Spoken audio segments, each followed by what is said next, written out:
स्वागत है आप सभी का अपने YouTube चैनल इतिहास तरंगिणी में। हम प्राचीन भारतीय इतिहास को कंटिन्यू किए हुए हैं और पिछले कुछ वीडियोस से हमारा अध्ययन मौर्य वंश पे चल रहा था। हमने चंद्रगुप्त मौर्य और बिंदुसार को विस्तार से समझा था। इसी क्रम में इस वीडियो में हम सम्राट अशोक के बारे में, जो कि बिंदुसार का पुत्र था, हम अध्ययन करेंगे। देखिए, मौर्य साम्राज्य या मौर्य वंश का इतिहास काफ़ी व्यापक रहा है। तो प्राचीन इतिहास में जब हम मौर्य वंश पर चर्चा करते हैं तो हम इसे कुछ खंडों में बांट कर देखते हैं। इसी प्रकार जब हमने चंद्रगुप्त मौर्य और बिंदुसार पर चर्चा किया था तो हमने उसको विस्तार देने के लिए कुछ खंडों में बांट कर देखा था। इसी तरीके से हम अशोक को समझने के लिए इसको हम विभिन्न खंडों में बांट कर देखेंगे। इस वीडियो में मुख्य रूप से हम इसके प्रारंभिक जीवन, इसकी पृष्ठभूमि क्या रही या इसका एक छोटा सा परिचय हम देखेंगे। साथ ही कलिंग युद्ध और कलिंग युद्ध के पश्चात अशोक की जो धार्मिक जीवन में जो परिवर्तन आए, हम उसको भी समझने का प्रयास करेंगे। हम इस विवाद पे भी चर्चा करेंगे कि अशोक ने क्या बौद्ध धर्म अपनाया था या नहीं। तो वीडियो में आगे बढ़ने से पहले यदि आप चैनल पर नए हैं और चैनल को आपने अभी तक सब्सक्राइब नहीं किया है तो चैनल को प्लीज़ सब्सक्राइब कर लें। वीडियो को अंत तक ज़रूर देखें। वीडियो पसंद आता है तो वीडियो को लाइक करें, अपने दोस्तों में ज़्यादा से ज़्यादा शेयर करें। तो चलिए वीडियो में आगे बढ़ते हैं। वीडियो को शुरू करते हैं। पहला टॉपिक जो होने वाला है वह है सम्राट अशोक का प्रारंभिक जीवन। देखिए, सम्राट अशोक के समय में ही अभिलेखों के लिखवाने का जो परंपरा था वो विकसित हुआ। भारत में अभिलेख लिखवाने की जो परंपरा हुई वो अशोक के काल में ही विकसित हुई। इसके अलावा जो अशोक के काल में जो हमें इतिहास का वर्णन मिलता है वो मुख्य रूप से बौद्ध ग्रंथों से हमें अशोक के काल का वर्णन मिलता है। तो प्रारंभिक जीवन के लिए, अशोक के प्रारंभिक जीवन के लिए जो तीन प्रमुख स्रोत हैं वो हैं दिव्यावदान, महावंश और सिंघल अनुश्रुति। सिंघल अनुश्रुति दीपवंश और महावंश को मिला के कहते हैं।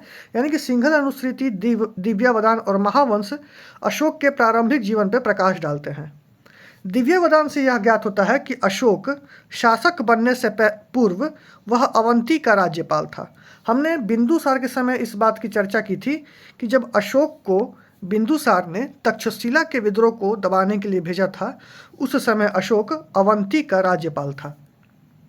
और महावंश और सिंघली अनुश्रुति से अशोक के द्वारा उसके 99 भाइयों की हत्या करने की चर्चा मिलती है। ऐसा वहाँ पे उल्लेख किया गया है कि अशोक सम्राट बनने से पूर्व अपने 99 भाइयों की हत्या करके राजा बना था। दिव्यावदान से अशोक के बड़े भाई सुसीम से संघर्ष की जानकारी मिलती है। साथ ही अशोक के 5वें अभिलेख में उसके जीवित भाइयों के परिवार का भी उल्लेख मिलता है। तो ध्यान देना यहाँ पे कि देखो, हमने यहाँ पे देखा कि सिंघल अनुश्रुति में उसके 99 भाइयों की हत्या करने की चर्चा मिलती है। यहाँ पे इतिहासकारों में मतभेद है। उनका कहना है कि देखो, सुसीम के साथ उसका संघर्ष हुआ होगा, यह तर्क संगत लगता है, लेकिन 99 भाइयों की हत्या करना एक तर्क संगत नहीं लगता है, क्योंकि ये जो बौद्ध ग्रंथ में सिंघल अनुश्रुति में जो वर्णन मिलता है, ऐसा कहा जाता है कि सम्राट अशोक के बौद्ध धर्म अपनाने से पूर्व के जीवन को अत्यंत कटुतापूर्ण, अत्याचारपूर्ण दिखाने हेतु ऐसा कहीं कहीं उल्लेख कर दिया गया है कि 99 भाइयों की हत्या की गई। और बौद्ध धर्म अपनाने के बाद धर्म के प्रचार के समय इसको अच्छा शासक के रूप में स्थापित करने के लिए उसके पूर्व के जीवन को थोड़ा खराब दिखाने का प्रयास किया गया है। तो इतिहासकारों का मानना है कि दिव्यावदान में जो सुसीम के साथ संघर्ष का चर्चा मिलता है, यह तर्क संगत है, क्योंकि सुसीम अशोक का बड़ा भाई था और यह तक्षशिला का राजा था। तक्षशिला का उपराजा था सुसीम।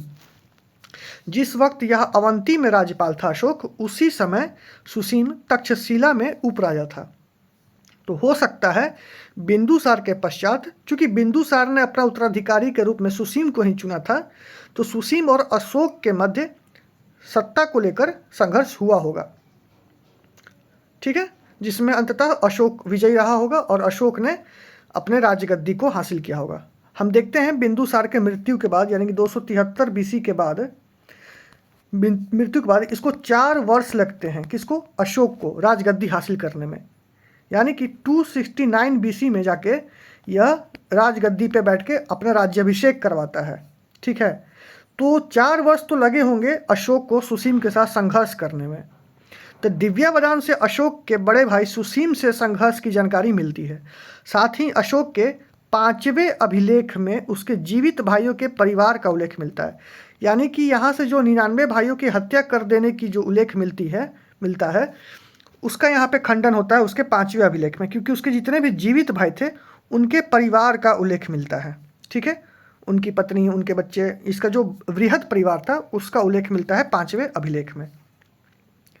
273 बीसी में बिंदुसार के मृत्यु के बाद अशोक मगध के सिंहासन पर बैठता है, परंतु वह अपनी आंतरिक स्थिति को सुदृढ़ करने, यानी कि उत्तराधिकार का जो संघर्ष चल रहा था सुसीम के साथ, इस उत्तराधिकार के संघर्ष को सुलझाने में उसे 4 वर्ष का समय लग गया। यानी कि 273 बीसी में बिंदुसार की मृत्यु के बाद उसने गद्दी तो पकड़ ली, लेकिन अभी उसे ऑथेंटिसिटी नहीं मिल पा रहा था क्योंकि सुसीम अभी जिंदा था। तो 4 वर्ष लगे उससे अपने आंतरिक स्थिति को सुदृढ़ करने में। उसके पश्चात वह 269 बीसी में अपना राज्याभिषेक करवाता है। तो समझ में आया कि 273 में बिंदुसार इस दुनिया से निकल लेता है, उसके बाद 269 में अशोक राज्याभिषेक करवा के विधिवत वो राजा बनता है। अब देखो यहाँ पे क्या दिखाया जाता है, जो मैंने ऊपर चर्चा किया था कि बौद्ध धर्म अपनाने से पूर्व अशोक के लिए जो शब्द का उल्लेख मिलता है कहीं कहीं, चंड अशोक कह के इसको बुलाया गया है। चंड क्यों? चंड दर्शाता है कि यह बहुत ही हिंसात्मक व्यक्ति था, अत्याचारपूर्ण इसका जीवन था, निर्दयतापूर्ण यह व्यवहार करता था। दिव्यावदान में तो यहाँ तक उल्लेख है कि इसने अपनी 500 पत्नियों को नरकुंड में फेंकवा दिया था। और इसी बात की चर्चा फाहियान और ह्वेनसांग अपने यात्रा वृतांत में करते हैं। तो ऐसा क्यों कहा जा रहा है चंड अशोक? ऐसा इसलिए कहा जा रहा है कि दिखाना है हमें कि बौद्ध धर्म अपनाने से पूर्व अशोक कितना निर्दयी व्यक्ति था, कितना अत्याचारी व्यक्ति था, कितना हिंसक व्यक्ति था। इसलिए इसको चंड अशोक कह के पुकारा जा रहा था। दिव्यावदान में यहाँ तक चर्चा मिलता है कि इसने अपने 500 पत्नियों को मार के नरकुंड में फिकवा दिया था। ठीक है, और बौद्ध धर्म अपनाने के बाद इसका उल्लेख कैसा मिलता है, किस नाम के साथ इसको संबोधित किया जाता है? देवानम प्रिय। आप इसको कभी देवानाम प्रिय ना सोचें, देवानाम प्रिय। देवानाम प्रिय संस्कृत का शब्द है। किस भाषा का शब्द है? संस्कृत का शब्द है। जब अभिलेख लिखवाए जा रहे थे अशोक के द्वारा, तो हमने प्राचीन भारतीय इतिहास के जो पुरातात्विक स्रोत थे, अभिलेखी साक्ष्य में हमने देखा था कि अशोक ने जितने भी अभिलेख लिखवाए थे उसकी भाषा क्या थी?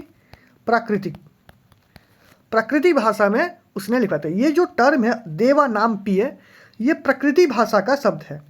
ठीक है, और इस उपाधि को अगर विस्तार से समझें तो उसके समकालीन जितने शासक हुए उसमें से कुछ एक शासक और हैं अशोक के अलावा जिन्होंने देवानामपीय की उपाधि धारण की थी। जैसे एग्जाम्पल के लिए मैं आपको बता दूं कि श्रीलंका का एक शासक था जिसका नाम था तिस।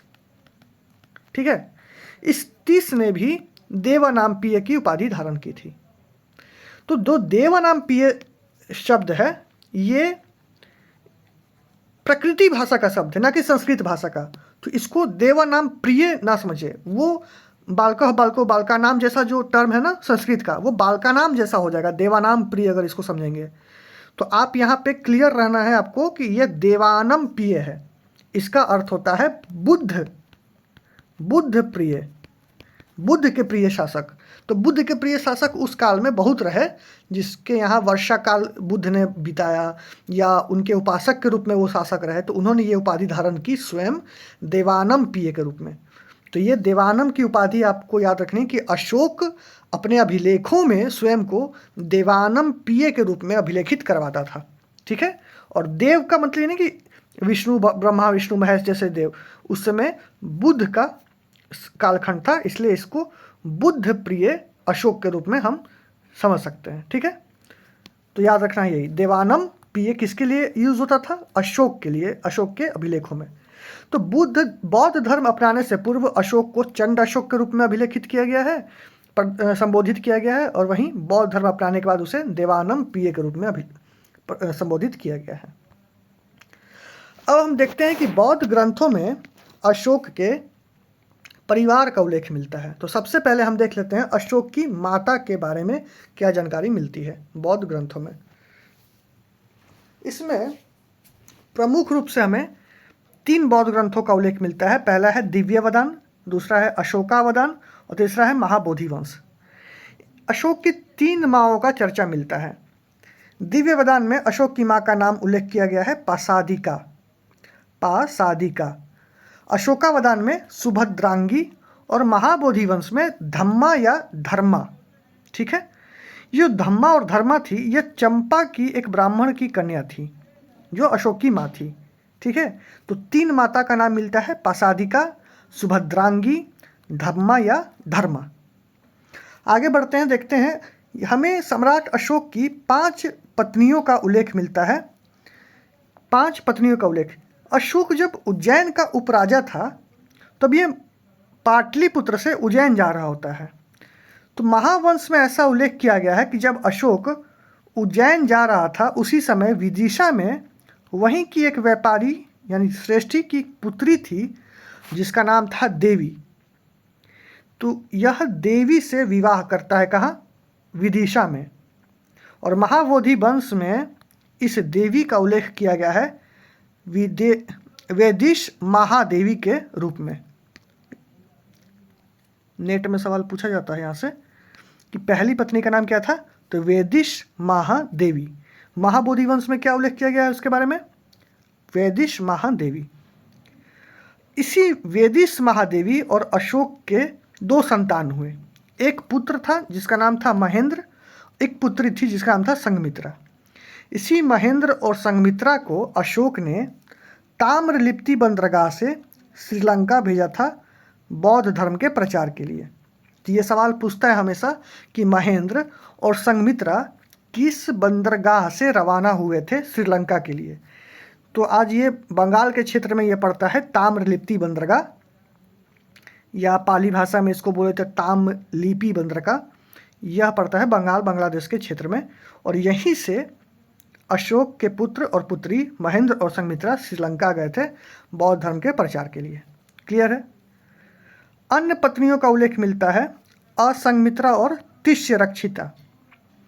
एक और पत्नी का उल्लेख मिलता है जिसका नाम है कारुवकी। यह महत्वपूर्ण है क्योंकि अशोक के अभिलेखों में सिर्फ एक ही पत्नी का उल्लेख मिलता है, ध्यान देना, जिसमें उसको कहा गया है कि वह तीवर की माता है और उस पत्नी का नाम है कारुवकी। यानी कि कारुवकी और तीवर, यानी कि हमें एक पुत्र का नाम मिला था महेंद्र, एक अन्य पुत्र का नाम मिल गया तीवर। ठीक है, और एक पत्नी का नाम मिला कारुवकी। तो अशोक के अभिलेखों में सिर्फ एक ही पत्नी का नाम मिलता है कारुवकी, जो कि तीवर की माता है। और 5वीं पत्नी का उल्लेख मिलता है पद्मावती के नाम से, जिसका पुत्र था दशरथ। यानी कि हमें 3 पुत्र का उल्लेख मिल गया अशोक के, महेंद्र, तीवर और दशरथ। और 5 पत्नी। पहली पत्नी का नाम क्या था? देवी या वेदिश महादेवी, असंघमित्रा, तिष्यरक्षिता, कारुवकी और पद्मावती। आगे देखते हैं, दिव्यवदान में अशोक के 2 भाई का भी जिक्र मिलता है। पहला हमने पहले ही डिस्कस किया हुआ है, सुसीम बड़ा भाई, और दूसरे भाई का नाम मिलता है विगता अशोक। ये हमें कहाँ मिलता है? दिव्यवदान में से। दिव्यवदान में अशोक के 2 अन्य भाइयों का जिक्र किया गया है। पहला है सुसीम और दूसरा है विगता अशोक। इसके अलावा अशोक के विभिन्न स्रोतों से उसके विभिन्न नामों का उल्लेख मिलता है। तो अशोक को मुख्य रूप से जो सामान्यतः उसका चर्चा मिलता है अशोक का अभिलेखों में, वो मिलता है देवानम पीए के नाम से। विष्णु पुराण में अशोक के लिए अशोकवर्धन शब्द का इस्तेमाल किया गया है और वहीं दीपवंश में इसे उज्जैनी करमोली नाम से उल्लेखित किया गया है। तो ध्यान देना कि उज्जैनी करमोली नाम से प्राचीन इतिहास में कौन सा शासक विख्यात था? तो उज्जैनी करमोली सम्राट अशोक के लिए इस्तेमाल किया गया है। अब ध्यान देना, जो इसका मुख्य नाम है सम्राट अशोक का, वह हमें मिलता है अशोक के नाम से। ध्यान दीजिएगा, मैंने यहाँ पे दंतिसा का इस्तेमाल किया है क्योंकि सम्राट अशोक ने अपने अभिलेख में इसी दंतिसा का इस्तेमाल किया है, अशोक ना कि अशोक। ये जो अशोक है ये बाद के शब्द हैं, उसने अशोक शब्द का इस्तेमाल किया है। तो सवाल पूछता है कि सम्राट अशोक को अशोक के रूप में किस अभिलेख में उल्लेखित किया गया है? तो उसका उत्तर होता है मास्की अभिलेख। इसके अलावा गुर्जरा, नेत्तूर, उडेगोलम से भी हमें अशोक नाम मिलता है। तो मुख्य रूप से मास्की, क्योंकि एग्जाम में जो क्वेश्चंस आते हैं वो मास्की को लेकर ही पूछे जाते हैं कि किस अभिलेख में अशोक को अशोक के रूप में वर्णित किया गया है। तो अशोक को मास्की अभिलेख में अशोक के रूप में वर्णित किया गया है। तो हमने इसके विभिन्न नाम देख लिए, देवानम प्रिय, अशोक वर्धन, उज्जैनी करमोली तथा अशोक। एक सवाल और पूछता है कि सम्राट अशोक के लिए सम्राट शब्द का इस्तेमाल कहाँ किस अभिलेख में किया गया है, कि किस अभिलेख में उसे किंग के रूप में दिखाया गया है? तो इसका जवाब होगा आपको भाबरू वैराट अभिलेख, और ये कहाँ है? राजस्थान में। कहाँ है? राजस्थान में। तो अशोक को सम्राट किस अभिलेख में कहा गया है? भाबरू वैराट अभिलेख। और ये भी ध्यान देना कि अशोक ने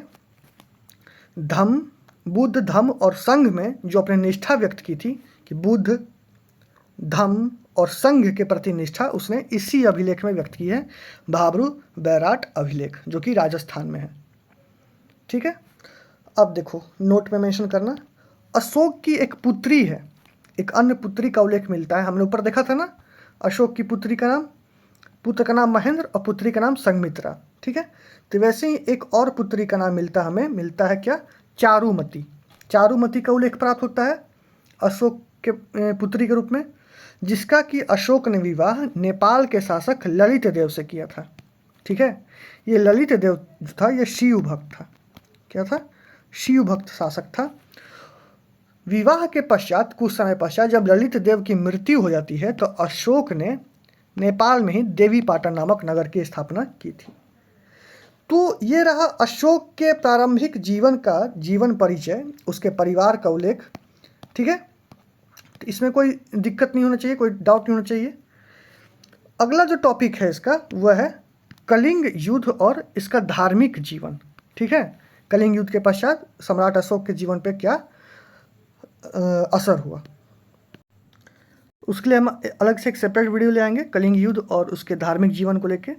उसके अगले वीडियो में हम अशोक के धम्म नीति को समझेंगे। ठीक है, तो हम इसको खंड में तोड़ के अच्छे से विस्तार से अशोक को समझेंगे। यहाँ से एक भी प्रश्न छूटना नहीं चाहिए। देखिए, मौर्य वंश को जब आप पढ़ रहे होते हैं ना, तो हर एक कालखंड को पढ़ने का एक अप्रोच होता है। तो मौर्य काल के इतिहास को समझना है तो आपको उसके राजनीतिक इतिहास को तो समझना ही समझना है, इसके आर्थिक परिप्रेक्ष्य को समझना है। लेकिन जो मौर्य वंश है वो अपने ब्यूरोक्रेसी यानी कि जो उसका प्रशासन व्यवस्था था ना, उसके लिए बहुत प्रसिद्ध है। तो आपका जो अप्रोच होना चाहिए मौर्य वंश को समझने के लिए, उसके प्रशासनिक दृष्टिकोण को समझना बहुत महत्वपूर्ण है। तो हम इसको खंड में तोड़ के आगे जब इसके प्रशासनिक व्यवस्था पे जब हम चर्चा करेंगे तो वहाँ से इसके बहुत ही महत्वपूर्ण पक्ष हमें देखने को मिलेंगे। तो एक एक करके इस वीडियो को हम मौर्य वंश को हम डिटेल में समझेंगे। वीडियो पसंद आता है तो वीडियो को लाइक जरूर कीजिए। कोई डाउट है तो आप कमेंट सेक्शन में कमेंट कर दीजिए, मैं वहाँ पे उसका रिप्लाई कर दूंगा। और इसका नोट्स चाहिए तो आप इसके टेलीग्राम ग्रुप से आप ज्वाइन कर दीजिए, इतिहास तरंगिणी टेलीग्राम ग्रुप है, उसका लिंक डिस्क्रिप्शन में है, आप वहाँ ऐड हो जाइए, वहाँ पे आपको इसका PDF नोट्स मिल जाएगा। तो मिलते हैं अगले वीडियो में, तब तक के लिए धन्यवाद। जय हिंद।